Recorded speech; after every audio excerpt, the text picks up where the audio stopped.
Folk Tales. Dan the Dancer. The king mourned his beautiful wife for a year and a day.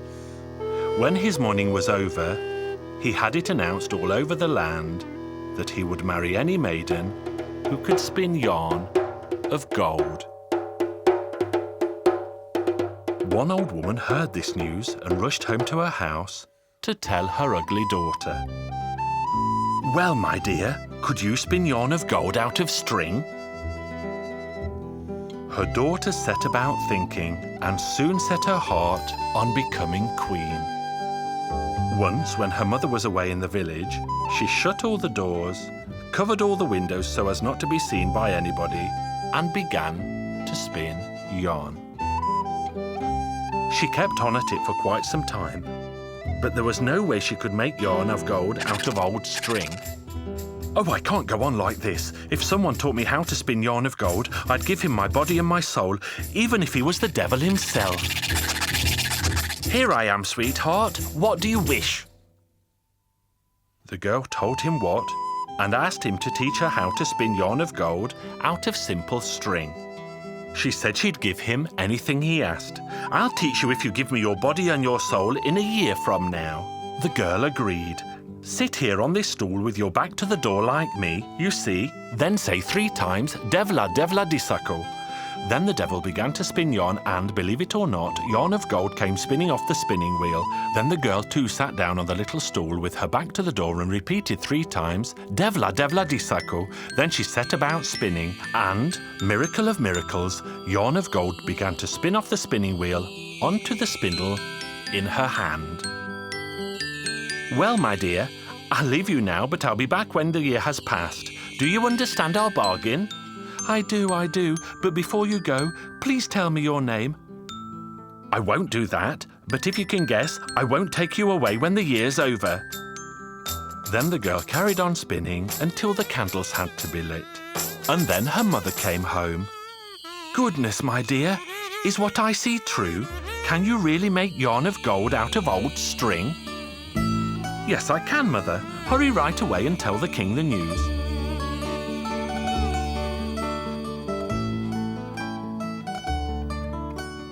The king found it very hard to believe.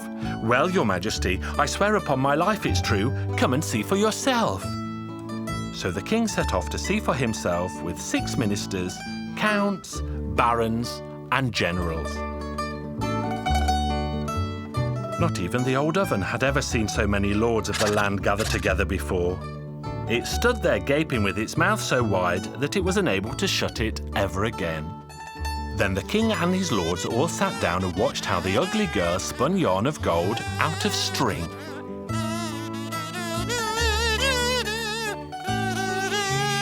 The king was worried that he would have to wed such an ugly girl.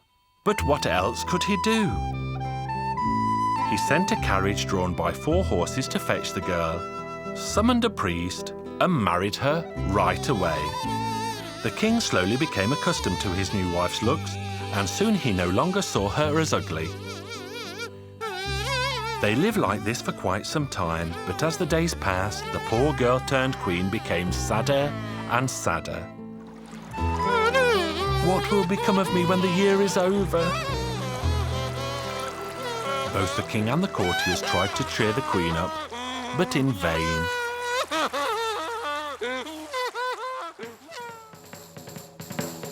Then one day the king went out hunting with his men. He ordered his men to go right up to the top of the hill and set up camp under the largest tree.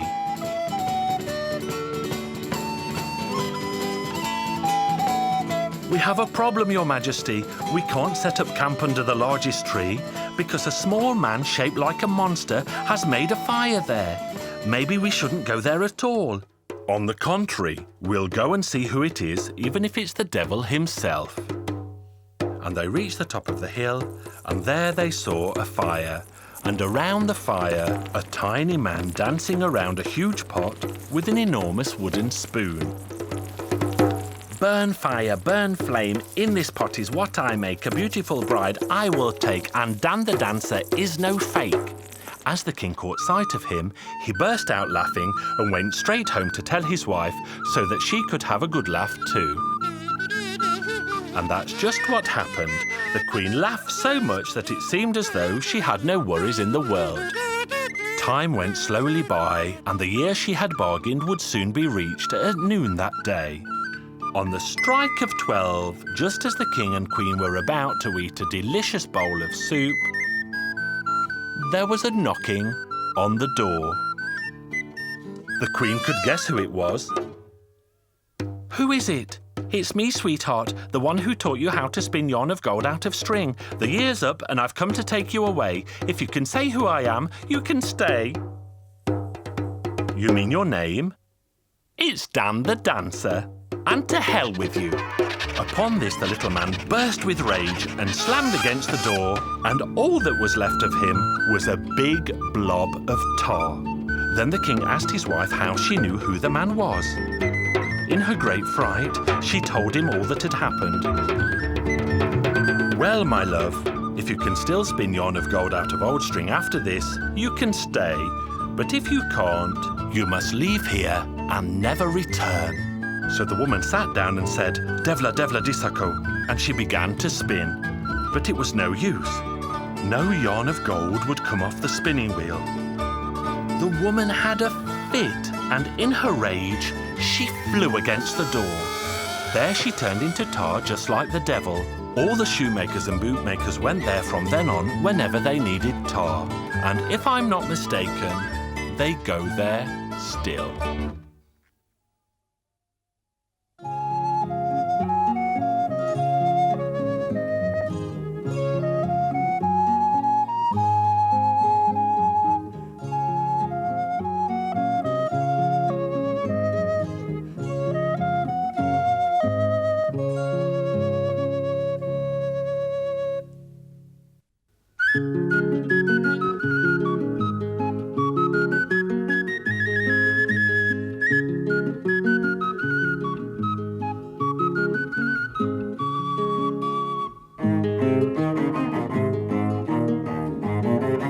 Hungarian Folk Tales.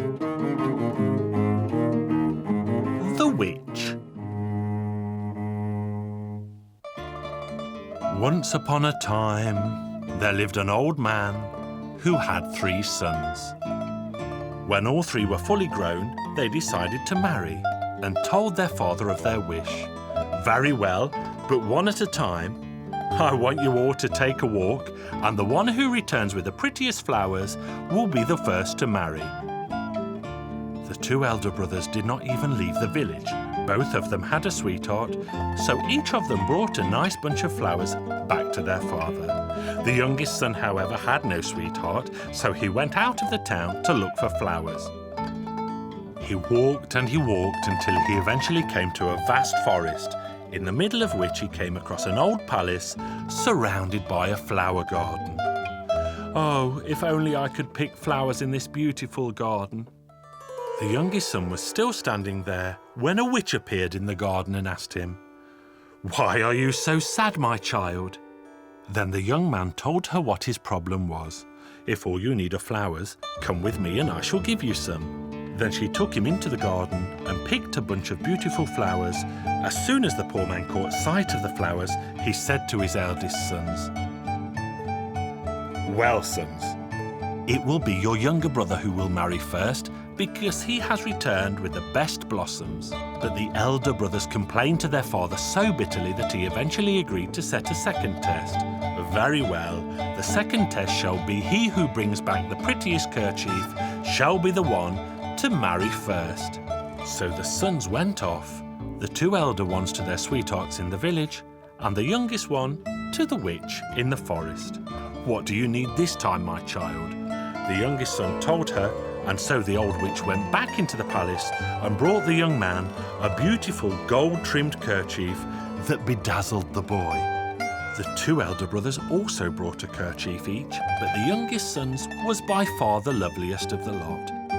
The elder brothers were very upset, And so their father eventually agreed to set a third test. Very well, go and bring me your sweethearts. He who brings me the loveliest girl shall be the one to marry first. This was easy for the two elder brothers because they both had sweethearts in the village. But where, oh where, should the youngest brother look for a bride?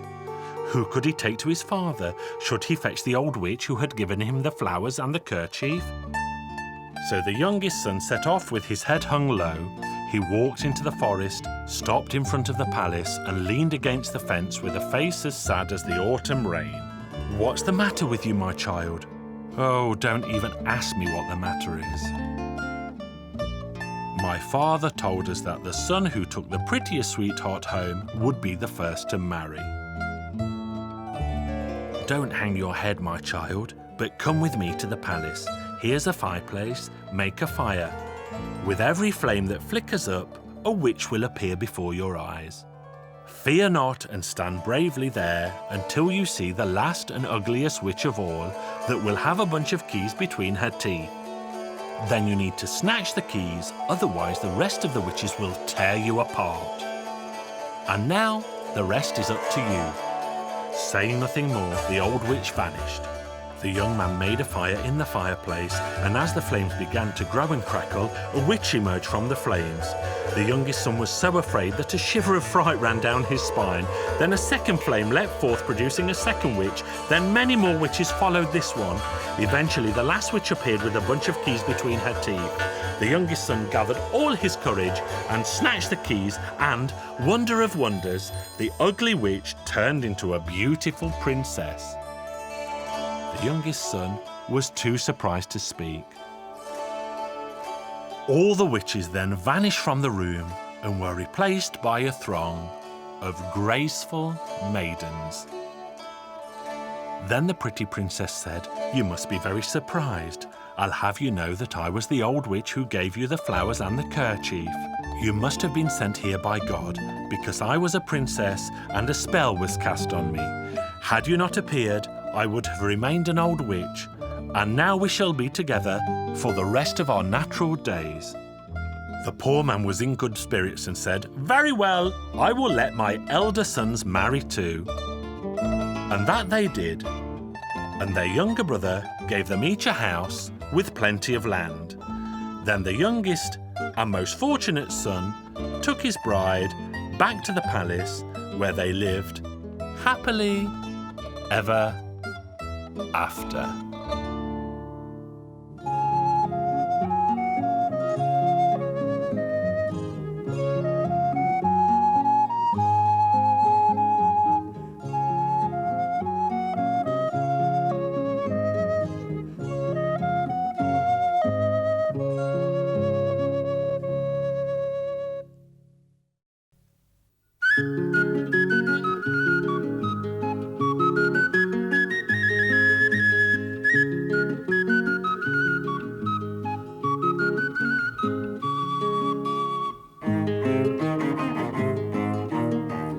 Hungarian Folk Tales.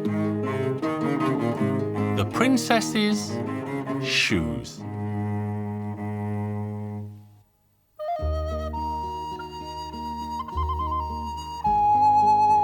Once upon a time, there lived a most beautiful princess who was lovelier than any maiden on earth. Prince after prince came to her father's palace. Princes from all over the world surrounded the lovely princess, telling her the sweetest things, but it was no use. It all went in one ear and out of the other. In fact, she laughed at them so loudly that the whole palace resounded to her laughter. There was one among the princes who caught the princess's eye, and she took a fancy to him, but he was none the wiser for it, as the merciless princess poked even more fun at him than she did at the others. As time went by, it happened one day that two fleas hopped into the princess's palm. Well, she was as quick as lightning and held them fast in her hand. She took the two fleas to a pot containing lard and put them in there so that they would grow big and fat. She was right indeed, and hardly a year had gone by when the two fleas had grown so huge that their hide was big enough to make a pair of shoes. The princess made up her mind. She summoned the butcher, had the fleas skinned, ordered the shoemaker to tan the hides and the bootmaker to make her a pair of fine boots. She had it announced far and wide that she would marry the man who could tell her what animal's hide her boots were made out of. The princes came flocking again from far-flung corners of the world. They were all fine young men in their prime. They lined up in the courtyard and started guessing what animal's hide the princess's shoes could be made out of. But none of them got it right.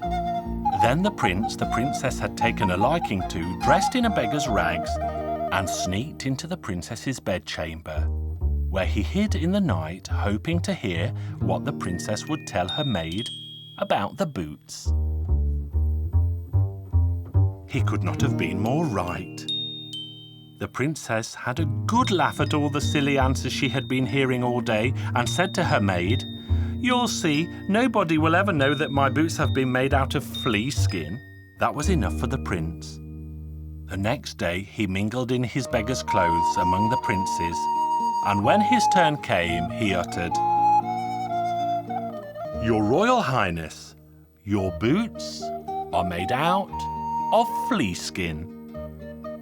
The princess went white as a sheet, shivered like a leaf, but did not wish to go back on her word, so she said, "You're right, beggar, so from this moment forth, I'm your wedded wife, till death do us part."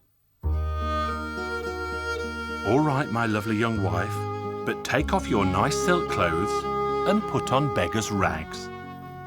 Then we'll make a perfect match." The haughty princess donned a beggar woman's clothes and accompanied her husband to a dirty little hut on the outskirts of the village. As if all that had not been enough, she even had to beg with her husband day in, day out. On top of it all, she even had to make a fire and cook dinner for her husband as best she could with what little she had. To make matters worse, a farm labourer came and shouted to her in a loud voice, "Hey you, beggar woman, go at once to hoe the land on the prince's estate." What else could the poor princess do? She went off as she had been ordered, shedding many a tear on the way. Her husband then made straight for the palace. There he donned his bright royal clothes and walked out among the labourers. It was his fields that the beggar woman had been sent to. The prince kept on encouraging and praising the labourers, but scolded and humiliated his wife, saying that he had never seen such a bad farmhand, although the poor woman was sweating with the effort she was making. Dinner time came, all the labourers were seated at a big table, and silver cutlery was put next to the plate of each. The prince still had not had enough. He wanted his haughty wife never to forget the experience, so he told another woman labourer to slip a silver spoon into the beggar woman's pocket.